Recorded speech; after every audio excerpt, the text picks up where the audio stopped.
এই দিশা daily clouds দেখেছেন? ও আমার সার্থক, আমার ব্লগটা সার্থক।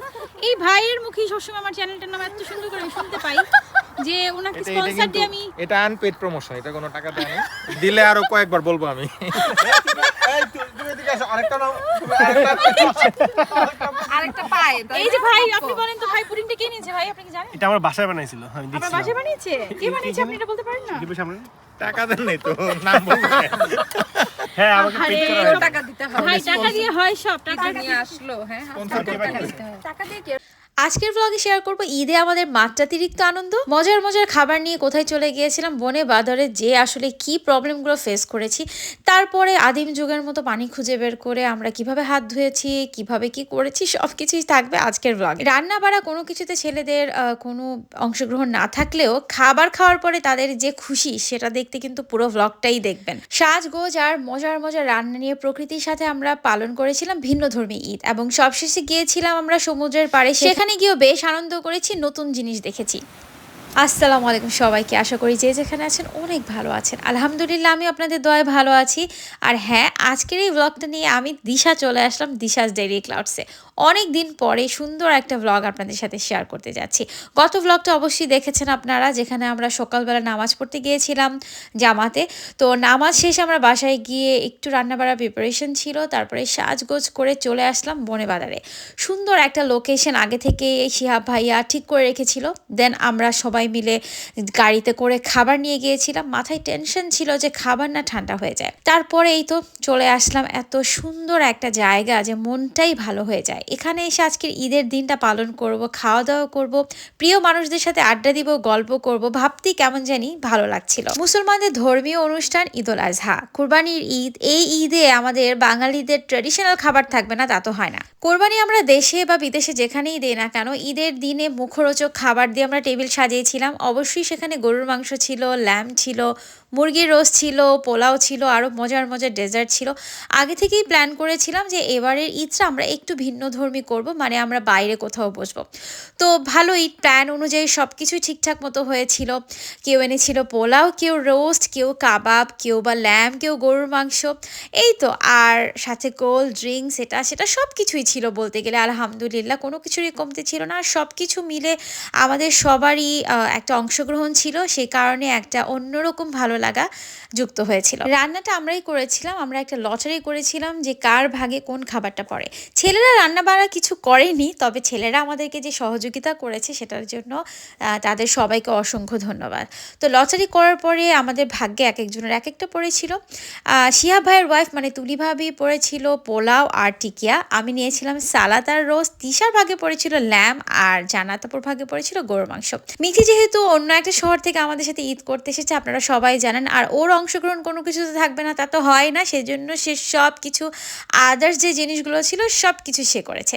আর আমরা প্রত্যেকে একটা করে ডেজার্ট এনেছিলাম। সবগুলো খাবার অনেক বেশি মজা ছিল। ওই সাইডে ভাইয়াদেরকে বললাম যে আপনারা গিয়ে বসে গল্প করতে করতে খান, আর আমরা টেবিলে খাই এখানে। সো গরম গরম ভাইয়াদেরকে আগে সার্ভ করলাম, তারপরে আমরা খাবারগুলো নিয়ে নিলাম।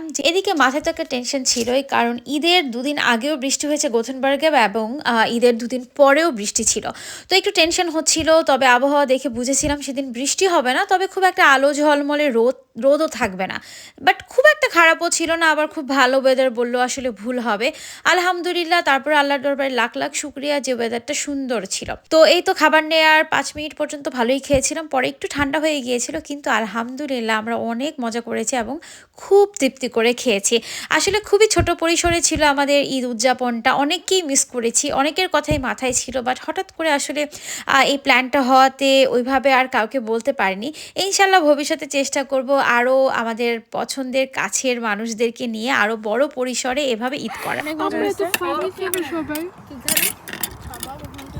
কি জানি কাউ তো আমরা সবাই দেখতে ছিল মেবি খুব সম্ভবত। খাবার কেমন হয়েছে নাদিয়া? কেমন হয়েছে খাবার? ইয়াম্মি, অনেক মজা হয়েছে। আপনার গরু, আপনার বাসার যে ছাগলটা ছিল, আপনার বাসার আপনার ধানের চাল এবং কাবাব, দেশি গরু আপু, দেশি। এটা কি ছিল ওটা ভাই? তোর কি ফ্যাক্টরি সম্পর্কে? ছোটোবেলায় আমি প্রচুর বনভোজন করেছি। আমাদের দেশের আঞ্চলিক ভাষায় বলে জুলাভাতি, মানে চড়ুই ভাতি। তো আপনাদের দেশের আঞ্চলিক ভাষায় এটাকে কী বলে আমাকে অবশ্যই জানাবেন। আর হয়তো বা আপনারাও সেই বনভোজন করে থাকবেন ঠিক এরকম বনে বাজারে রান্না করে খাওয়া। তো রান্না করে তো এবার খাইনি, ইনশাল্লাহ নেক্সট টাইম রান্না করে খাবো। তবে খুব বেশি আনন্দ লাগছিল। খাওয়া দাওয়া শেষে আমরা এই যে ঠান্ডা ঠান্ডা পানিতে হাত ধুচ্ছিলাম, যেহেতু সাবান ছিল না, তাই এই যে সুন্দর করে মাটি বালুর সাহায্য নিয়ে আমরা আমাদের হাতটা সুন্দর করে ক্লিন করলাম। জাস্ট অ্যামেজিং অনুভূতি। Happy birthday to you. Thank you, thank you. Happy birthday to you. Happy birthday to you. Happy birthday dear Jannat আপু। Happy birthday to you. Happy birthday Jannat আপু। জান্নাত আপু হ্যাপি বার্থডে। এমন কিছুই না। ডেজার্ট হয়ে গেছে, চলে আসেন সবাই, এখানে আসো সবাই। কেউ আজকাল দিতে চায় না, দিতে চায় না। শোভন, তুমি সুন্দর করে বলো। এটা ব্যাকগ্রাউন্ড ছিল। ভাইয়া এদিকে আসেন, আপনারা কি খুঁজছেন? দিশাস দিলি করে ফেলে সুন্দর করে বলবো। জি বলুন। হ্যাঁ, এই যে খাও না, খেয়ে তারপর বলবো। টেস্টটা কেমন এটা বলেন। এটা আমি হা করলাম, আমার দাঁতের পোকা দেখা যায়। কিছু না, কিছু না। আমি কিছুই দিতে পারবো না। আচ্ছা, আমরা এখন শোভন ভাইয়ের কাছ থেকে শুনবো যে পুডিংটা কেমন হয়েছে। অসাধারণ হয়েছে, আমি আগেই জানতাম। ভালো কথা না শুনতে পেয়ে এখন ভাইয়ের কাছ থেকে। ভাবি বলেন তো কেমন হয়েছে? এটা চমৎকার। ধন্যবাদ ভাবি এত সুন্দর করে বলার জন্য। খুবই juicy, tender, oh my God, lovely. I just love it. আরো জুস ছিল, ফেলে দিয়েছে আমার বোন। ওই যে ওইদিকে আছে আপু, ওই যে খায়ের মুখ হচ্ছে। ওনার এক্সপ্রেশনই সব বলে দিচ্ছে যে আসলে এক্স্যাক্টলি সে আবার পুডিংটা একটু বেশি পছন্দ। ও মাই গড, দিশা আপুর এক্সপ্রেশন ছিল। পুডিংটা আমার বান্ধবীর কাছ থেকে মানে জাস্ট এদিকে আরো অনেক খাবার তাকিয়ে আছে। Thank you so much. এই নাও পুডিং খাচ্ছি। আমার বান্ধবীর কাছে যাই। বান্ধবী উফ, কেমন হয়েছে বলো, পুডিংটা কেমন হয়েছে? আমি তো 3টা খেয়েছি। বারবার খেতে ইচ্ছে করে? তাহলে তোমাকে প্রতিবার আসতে হবে কিন্তু এখন। ঠিক আছে, অবশ্যই। সেটাই বলছে, আমার মনে আরো বেশি ছিল। মজা দিছে আমার পুরো সব নষ্ট হয়ে গেছে। এ ভাই, এখন তো নতুন করে নামকরণ করতে হইতেছে। আকি, এটা হচ্ছে দি পুডিং, এবং আপনার এরকম এটা হচ্ছে দি পায়েস, এটা হচ্ছে দি কাস্টার্ড, শুনছি দি কা দি পা দি পু। ব্যাপারটা বুঝতে পারতেছেন? ডিশেস ক্লাউড থেকে সব নামকরণ হয়েছে। ও আমি কি বলতেছি? কিলাতে রেস্টুরেন্ট ওপেন হয়েছে।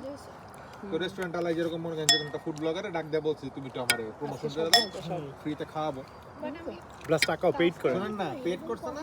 ওই ফুড ব্লগার আবার কি করছে জানেন? ও আবার আরো বড় মানে আরেক চামচ ওই যে বার্গারের প্যাটি, আরেক চামচ বার্গারের প্যাটি আমি মিঠা আরেক চামচ। বাচ্চাদের মতো যে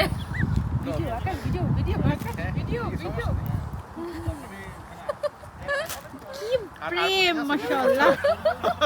ভরপেট খাওয়া দাওয়া, অনেক আনন্দ, সুন্দর সুন্দর স্মৃতি নিয়ে আমরা সেই জায়গা থেকে চলে যাচ্ছি আরেকটা জায়গায়। তো সেখানে যে একটু বসবো, রেস্ট করব, তারপরে ইনশাল্লাহ বাসায় চলে যাব। এখানে আসার পরে এত ভালো লাগছিল, মানে গোথেনবার্গে এই ধরনের ভিউ আমি একটু কম দেখেছি, কারণ মোটামুটি লেকই বেশি, ছোট ছোট জলাশয়ের মতো।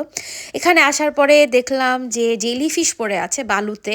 তো এটা আমার জন্য প্রথম মানে নতুন একটা এক্সপিরিয়েন্স ছিল। আমরা জুতা টুতা খুলে ভাবলাম একটু পা ভিজিয়ে আসি সমুদ্রে। তো জেলিফিশে এরকম পাড়াটারা দিলে নাকি পা চুলকায়, সেজন্য আর জেলিফিশের সাথে দুষ্টামি করা হলো না। তারপরে চলে গেলাম পানিতে। শাড়ি আমার ভীষণ প্রিয়, আর শাড়ি পরে এত সুন্দর চমৎকার একটা স্মৃতি আমার জীবনে হবে, তাও এরকম ঈদের আনন্দময় একটা দিনে, সেটা আমি কখনই কল্পনা করিনি। আল্লাহর দরবারে লাখ লাখ শুকরিয়া, শুকর আলহামদুলিল্লাহ। সবাই মিলে অনেক আনন্দ করেছি, আগে থেকে প্ল্যান করেই আমরা সবাই মিলেই শাড়ি পরেছি। ধন্যবাদ সবাইকে যারা আসলে সেখানেও ছিল এবং যারা আমার সাথে আমার এই ব্লগটা জুড়ে এতক্ষণ দেখেছেন। আর এই তো সবাই যেখানে আছেন ভালো থাকবেন, দোয়া করি সবার জন্য, আমাদের জন্য দোয়া করবেন। ঈদ কোথায় করেছেন, বাপের বাড়ি, শ্বশুর বাড়ি না নিজের বাড়ি, সেটাও কিন্তু কমেন্টে জানাতে ভুলবেন না। দেখা হবে পরবর্তী ব্লগে। আসসালামু আলাইকুম, আল্লাহ হাফেজ। ডানা মেলা গান ছিলে আর যেদিন তো আমি শুনেছি সেদিন সাগরের ঢেউয়ে চোখে নীল জল দিগন্ত ছুঁয়ে এসেছো। আমি শুনেছি সেদিন তুমি নোনা থেকে বহুদূর হেঁটে এসেছো। আমি কখনো যাইনি জলে, কখনো রাখিনি নীলে, কখনো রাখিনি চোখ। ডানা মেলা গান ছিলে আবার যেদিন তুমি সমুদ্র স্নানে যাবে, আমাকেও সাথে নিও। নেবে তো আমার গহনা, নেবে তো আমার